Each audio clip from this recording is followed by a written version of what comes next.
Great news, everybody! Finally, you get to write your first formal essay this week.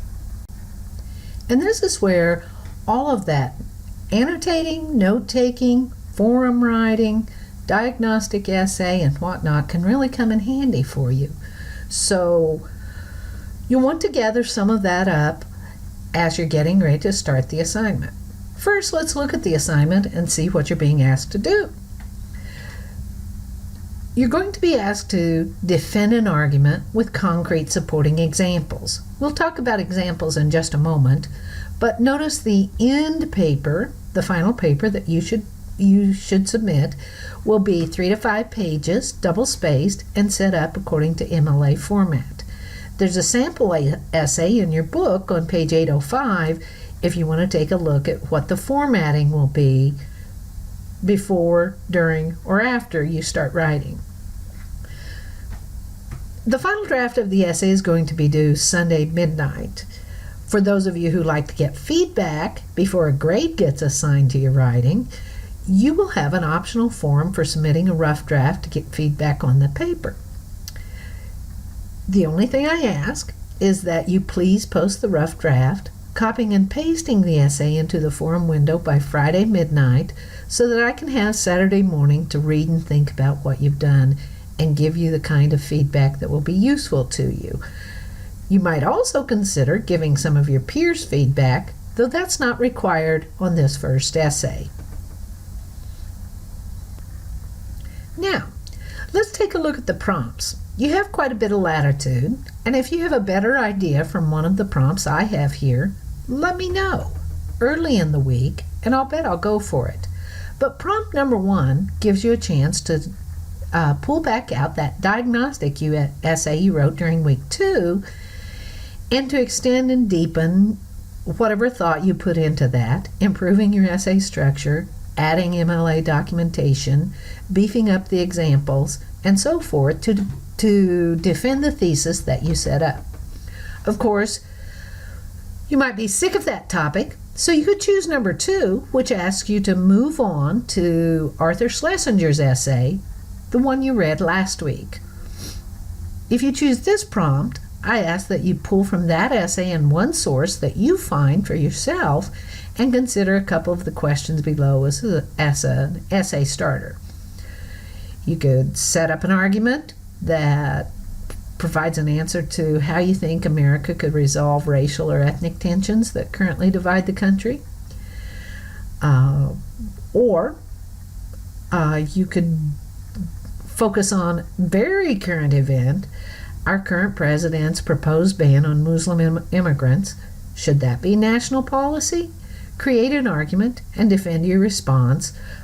Again, drawing from Schlesinger, either as support or to argue against his position, and one other source that you find. One last little screen before we get into thinking about development by example. As you craft your essay, you're going to have to formulate a thesis and support that thesis with your own experience, observations, and general knowledge, as well as pulling from the 2 sources. Documentation also matters in this essay, but I'm not ready to talk about that just right now. There are some notes on the assignment sheet, which you can see part of here on this screen, but most important here is going to be that you understand you must have a thesis, and you must support that thesis with specific supporting examples. Okay, so take a look at the screen before you, and here's a little sample diagram of a partial essay.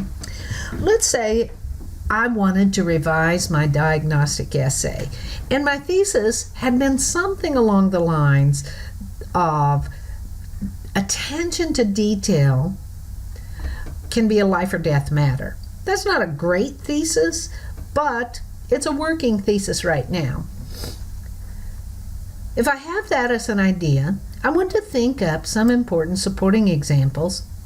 And for instance, I read John Berger's Hiroshima.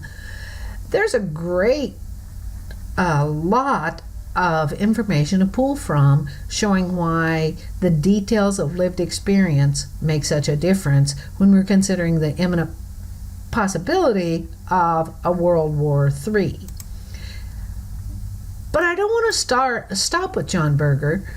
I want to also think up some of my own examples, not random, but good solid examples that I can extend and elaborate on to show why the details genuinely do impact life and death.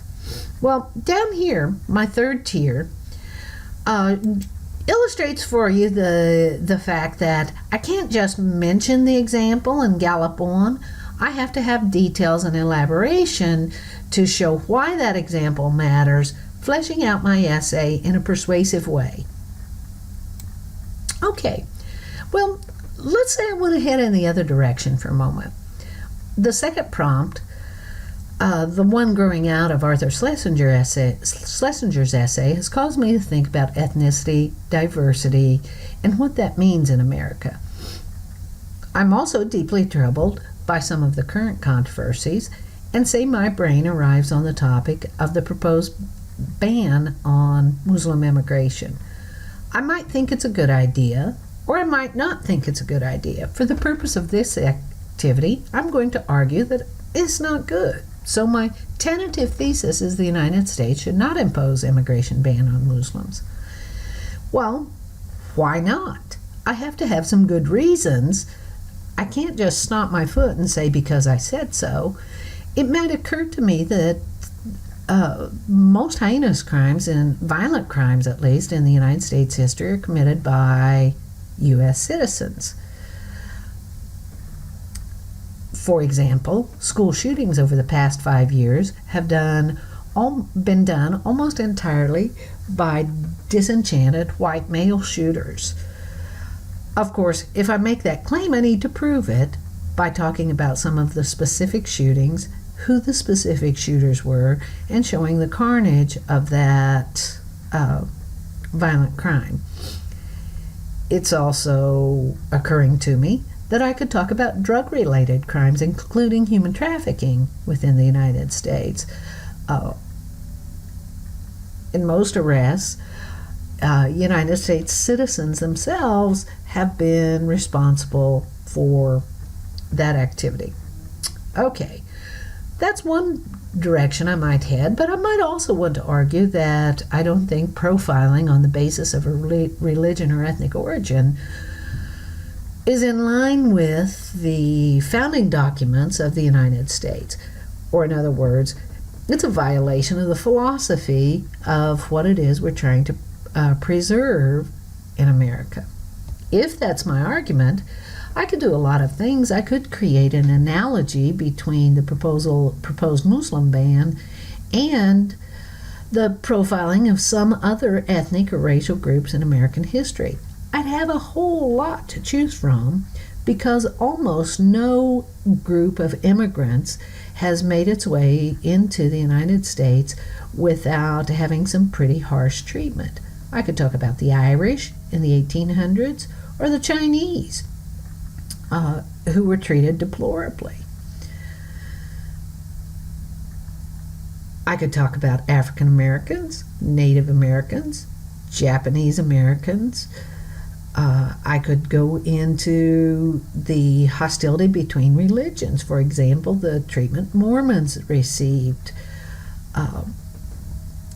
So you get the idea. There are a lot of very specific things that I could talk about to try to promote my argument that this profiling should be something we've gotten over instead of returning to if we're going to try to live out the principles we say we espouse.